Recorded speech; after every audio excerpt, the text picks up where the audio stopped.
நீ மனுஷனாருன்னு சொல்ல வந்தவங்க தான் ஞானி. எவ்வளோ ஞானி வந்து போயிருக்கு. ஆனால் உபநிஷத்துலேருந்து ஆரம்பிக்கலாம். ஏன்னா உபநிஷத்துலையாவது யார் எழுதுனான்னு தெரியாது. குரு சிஷ்யம் அதோட முடிஞ்சிடும்.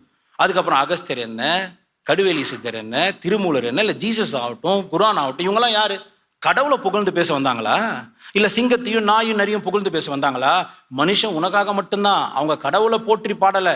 இப்படி ஒன்று இருக்கு, அது உனக்கு ஃபேவராக தான் இருக்கு, அதனால நீ சஃபர் பண்ணாமல் இருன்றான். அந்த புக் எல்லாமே உனக்கு எழுதப்பட்டது, இறைவனுக்கு எழுதப்பட்டது இல்லை. உன் உலகம் உன் குடும்பம் மட்டும்தான். வேற யாருக்கு நீ பொறுப்பா இருக்க முடியாது. அப்படி பொறுப்பா இருந்தா தூக்கி போய் உள்ள வச்சிருவான். ஜீசஸ் சொல்லிட்டு போறார், லவ் எவ்ரி ஒன்னு. நீ பக்கத்து அபார்ட்மெண்ட்லேயே கது தட்டி ஐ லவ் யூனா கிஞ்சிரும். அதெல்லாம்